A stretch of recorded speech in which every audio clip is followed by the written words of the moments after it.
Sabar veteran, 23 bulan ni. InsyaAllah ya. Veteran-veteran akan dapat RM1,000 pemberian bonus daripada kerajaan Madani. Yang kaki tangan awam dapat RM2,000 ya. Dijangkakan pada 23 Februari ini sebagai belanja menghadapi Ramadan dan juga menghadapi Aidilfitri lah. Kaki tangan awam dapat RM2,000, pesara veteran dapat RM1,000.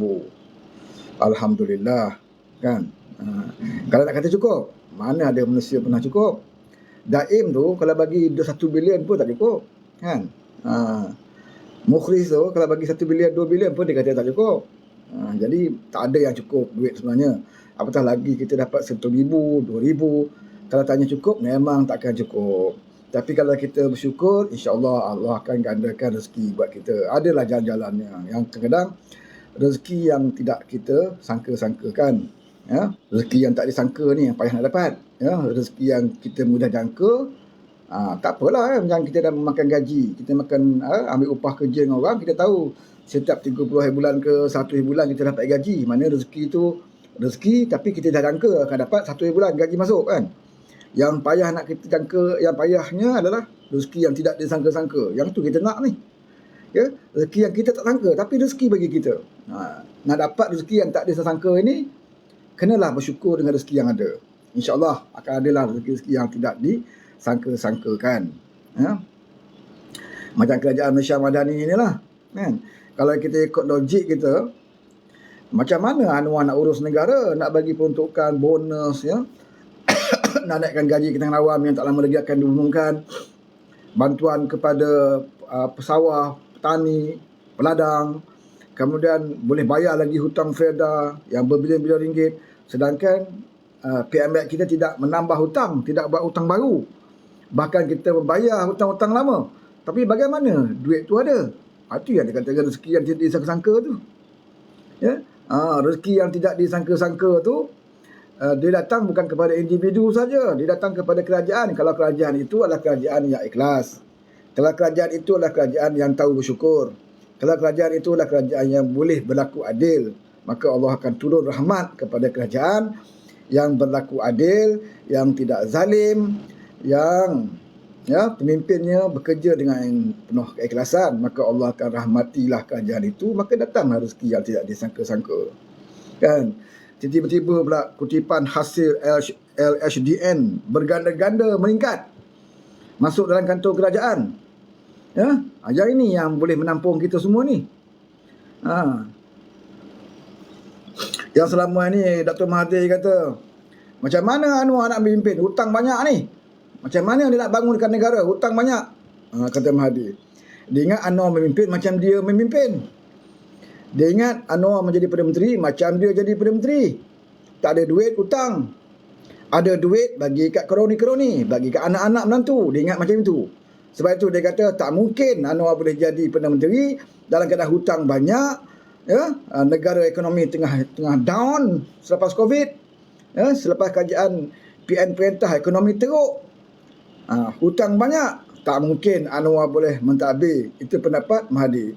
Sebab tu kalau tuan-tuan dengar ulasan Mahathir, sebaik saja Anwar kat sumpah, dia kata apa?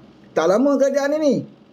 Macam mana Anwar Ibrahim nak memimpin? Dia kata hutang 1.5 trilion, pelaburan belum masuk. Jadi dia kata Anwar bakal menambah hutang negara. Dia kata Anwar mesti akan buat hutang negara dan rakyat akan terbeban. Cukai rakyat akan meningkat ganda sebab Anwar tak ada duit, dia kata. Ini ramalan Mahathir dulu. Apakah berlaku? Dah setahun lebih, saudara. Tidak berlaku apa yang Mahathir ramalkan. Ya? Yang dia tak ramalkan berlaku. Apa yang dia tak ramalkan? Dia tak ramal anak dia kena siasat. Kan? Dia tidak pernah meramalkan anak dia kena siasat. Kemungkinan dia pun akan kena siasat. Yang itu dia tak ramal. Dia lupa nak ramal. Yang diramal apa dia? Dia dah kata kerajaan ini tak lama. Kerajaan ini akan tumbang sebab Anwar tak mampu nak menjana ekonomi negara.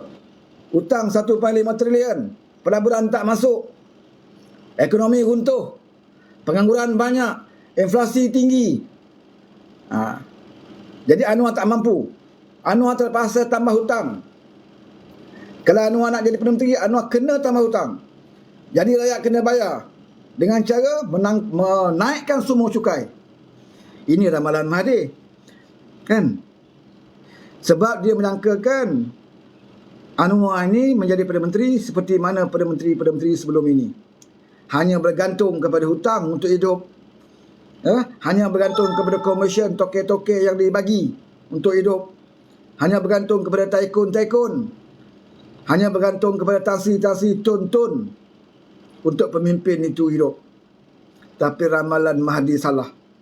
Anwar tidak bergantung kepada taikun-taikun. Anwar tidak bergantung kepada tun-tun. Tetapi Anwar bergantung kepada rakyat yang memberikan sokongan kepada dia untuk menguruskan negara ini. Dan Anwar yakin dengan pertolongan Allah Subhanahu Wa Taala. Bagi Anwar, apa yang dia ada, dia belanjakan sebaik mungkin. Apa yang dia tidak ada, dia tidak akan mendapatkannya melalui hutang. Bagi dia 1.5 trilion dah cukup banyak. Tak tahu tahun bila boleh selesai. Mana mungkin dia nak menambah lagi beban itu. Sebab itu apa yang ada, yang itu dia belanjakan. Ditingkatkan melalui penjimatan. Tidak ada projek-projek mewah. Tidak ada projek-projek mega. Tidak ada lagi keterisan. Tidak ada lagi komision dan rasuah. Kerana rasuah inilah sebenarnya yang merosakkan negara kita. Rasuah ini sebenarnya penyakit utama negara kita adalah rasuah.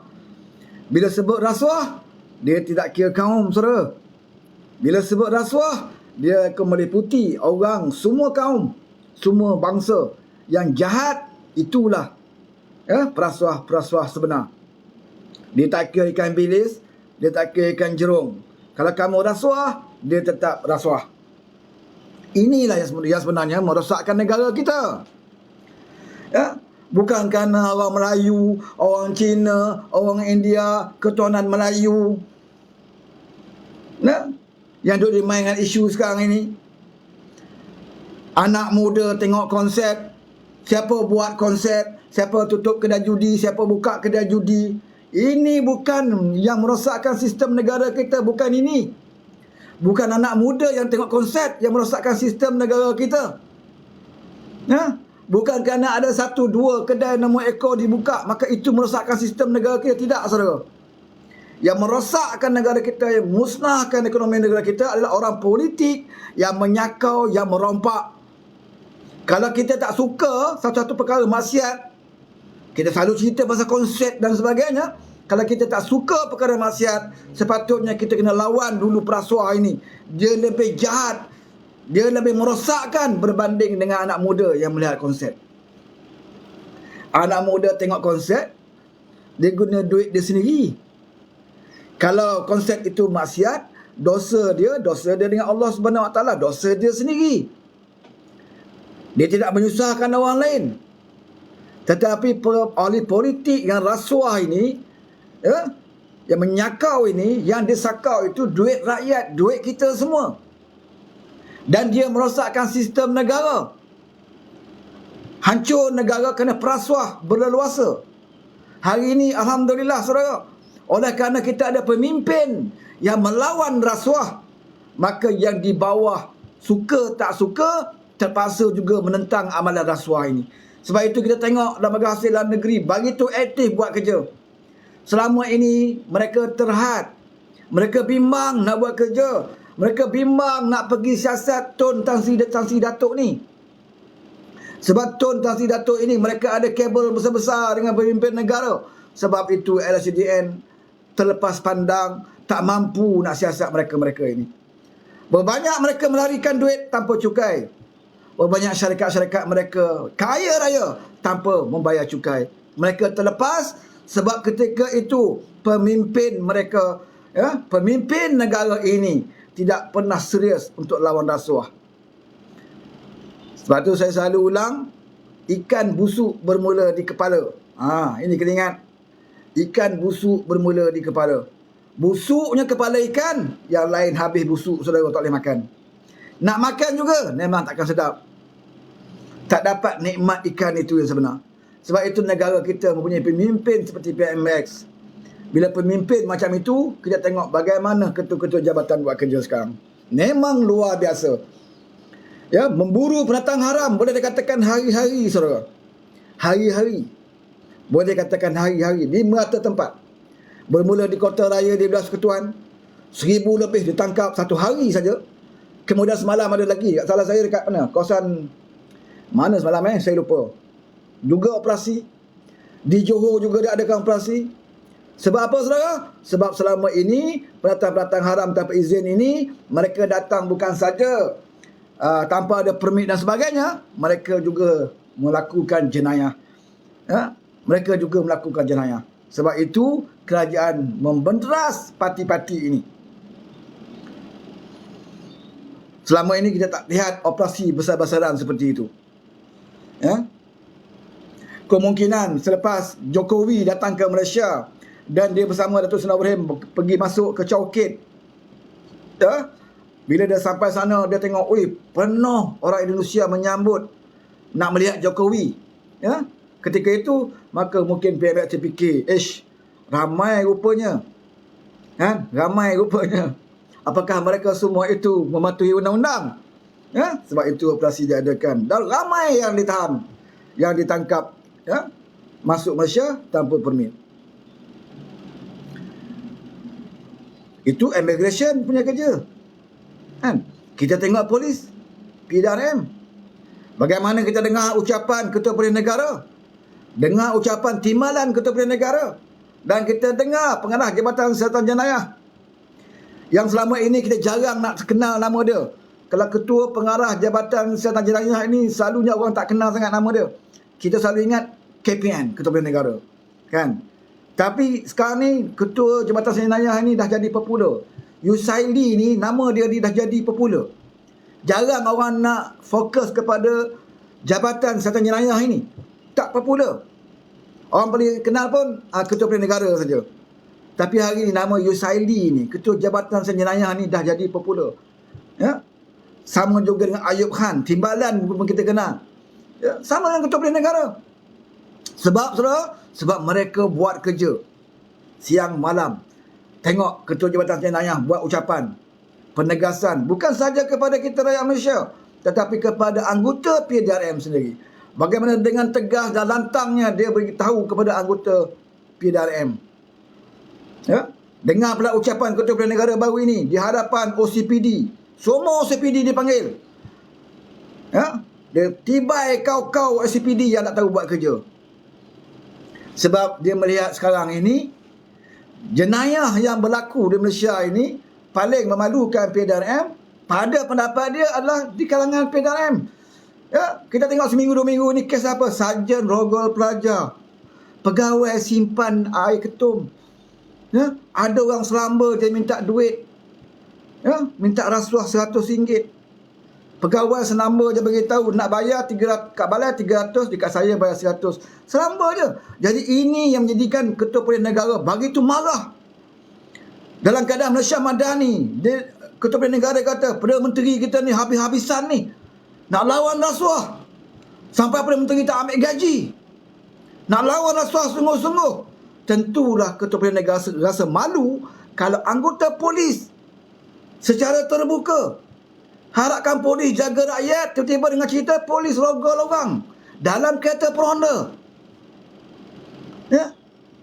Polis minta duit dengan orang.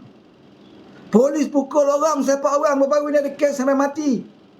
Walaupun kita benda ni dalam siasatan, tapi ini menggambarkan secara umum kepada rakyat, PDRM itu perlu dibersihkan. Dan sebab itu Ketua Polis Negara memberi arahan tegas kepada OCPD. Kedua ketua-ketua polis negeri, dan penegasan ini turut dilakukan oleh Ayub Khan dan Jabatan Siasatan Jenayah. Saya tengok ucapan Ketua Polis Negara baru ini pun satu ucapan yang saya rasa begitu tegas. Sehingga kan dia kata, jangan ingat kami di Bukit Aman ini bodoh. OCPD, dia kata ada anak buah pangkat sarjan hidup mewah, tapi OCPD tak tahu. Kenapa OCPD tak ambil tahu anak buah dia hidup mewah? Kenapa tidak disiasat? Kenapa pangkat sarjan boleh memiliki kereta mewah? Kenapa OCPD tak siasat? Dia sebut macam tu, saudara. Kemungkinan OCPD pun sama. Sampai ke tahap itu. Dia mengingatkan. Dan dia mencabar anggota PDRM. Kamu pakai logo ni, tangan bersalam ini, dia kata kat baju, uniform. Ada lawan rasuah juga di pakaian mereka. Kalau kamu tidak boleh lawan rasuah, dia kata buka semua, tinggalkan berambus daripada PDRM. Macam itu ucapan Ketua Polis Negara. Tak pernah kita dengar sebelum ini Ketua Polis Negara membuat ucapan yang sedemikian tegas kepada anggota bawahan. Sebab apa, saudara? Sebab Ketua Polis Negara tahu, ya, ketua dia, bos dia paling atas, Perdana Menteri, bersungguh-sungguh nak lawan rasuah. Kalau Perdana Menteri itu setiap hari bercerita pasal tata kelola yang baik, ya, cerita tentang keterisan, cerita tentang penyelewengan, kronisma dan sebagainya, dia sebagai pegawai polis, ya, takkanlah dia tidak rasa apa-apa dan tidak rasa bertanggungjawab. Sebab itu saya katakan pentingnya kita memilih pemimpin. Umpama kita mengatakan bahawa ikan busuk bermula di kepala. Kalau di bawah ni teruk. Kenapa? Sebab pemimpin di atas itu yang teruk. Jadi orang tanya kita, kenapa sekarang ni tidak, dulu tidak ada pernah dengar-dengar Tun ditahan. Sebab itulah bila Anwar menyiasat Daim, Daim kata ini adalah siasatan terpilih. Ini adalah siasatan politik. Kan? Sedangkan logiknya, apa pendakwaan terpilih?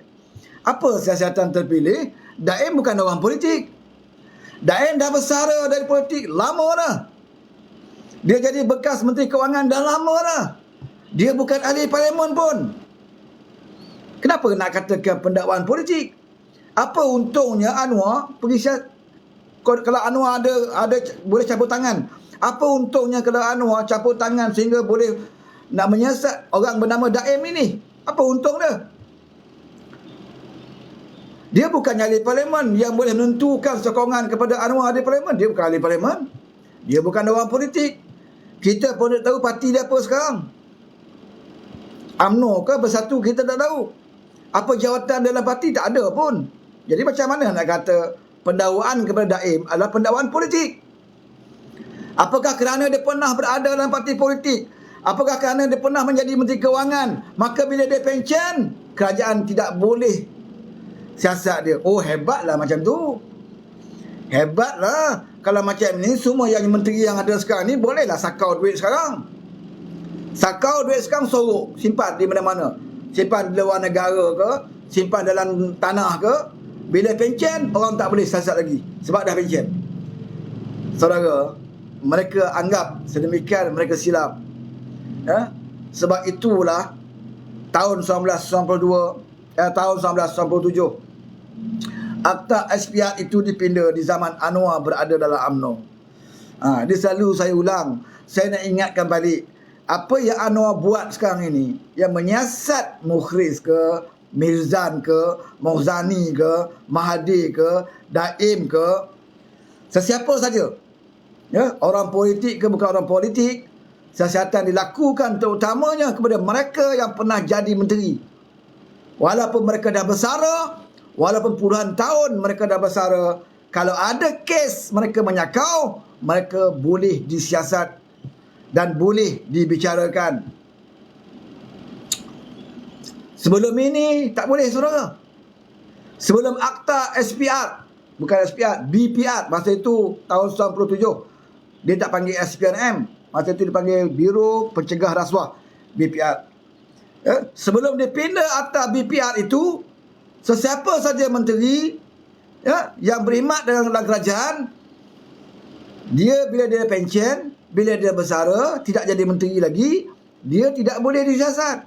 Itu undang-undang dulu, sebelum tahun 1997. Jadi masa itu ramailah, ya, bekas-bekas menteri yang menyakau ni, waktu dia pegang jawatan, dia sakau duit negara, simpan di mana-mana. Bila dia pencen, dia belanjakan duit itu. Hidup mewah keluarga mereka, saudara. Dia tak peduli rakyat nak jadi apa.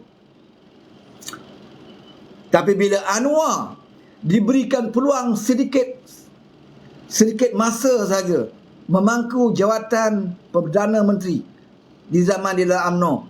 Ya. Waktu itu Mahathir mengambil cuti. Ya, mengambil cuti 3 bulan. Mungkin dia nak tengok bagaimana Anwar mengurus negara. Dia nak test Anwar. Sebab dia dengar Anwar ni bercakap hebat. Kolonisme lah, lawan kolonisme lah, lawan nepotisme lah, lawan rasuah. Jadi Anwar mungkin nak test lah. Ya, bagi dia mangku jawatan Perdana Menteri. Memangku jawatan Perdana Menteri. Aku nak bercuti, kata Mahathir. Kemungkinan waktu itu dia nak perangkap. Kita tak tahu apa yang ada dalam hati dia. Kemungkinan dia nak bagi Anwar mangku Perdana Menteri, dia nak perangkap. Kalau Anwar buat silap sikit je, pak, tangkap. Rasuah ke, kolonisme ke, sakau duit ke. Jadi dia bagi masa Anwar jadi pemangku Perdana Menteri dan dia bercuti 3 bulan. Dia nak test. Dia ingat bila Anwar mangku jawatan Perdana Menteri saja, hari ni bagi projek ke anak dia, bagi projek ke abang dia, adik dia, kawan-kawan dia, ayah dia, sakau sana, sakau sini. Dia ingat macam itu. Dan dia mungkin berharapkan macam itu supaya senang nak cekup Anwar ni. Atas salah menggunakan duit, menyakau duit dan juga rasuah. Jadi dia bagi peluang Anwar jadi pemangku Perdana Menteri. Rupanya yang tidak dia sangka-sangka, bagi saja Anwar, ya, bagai ibarat orang mengantuk disorongkan bantal. Macam ni. Dah lama dah dia orang tunggu. Dia tengok kawan-kawan dia dalam kabinet ni, sedap engkau menyakau. Sedap engkau simpan duit. Engkau jadi menteri, wah hebat engkau. Anwar nampak. Tapi dia tidak ada kuasa waktu itu. Dia bukan Perdana Menteri. Undang-undang pun tidak dipindah. Sedap buat-buat dia menyakau. Sebab mereka fikir bila berhenti besok, kita boleh boleh berpoya-poya dengan duit simpanan kita. Sebab apa? Sebab undang-undang ketika itu mana-mana menteri kalau dah berhenti tidak boleh disiasat. Tidak boleh disiasat. Jadi masa jadi menteri lah mereka sakau. Simpan harta di luar negara, harta Ismit Ulam Raja di luar negara, di Afghanistan, Pakistan, setan. Kan kena ban pula aku punya TikTok. Ya?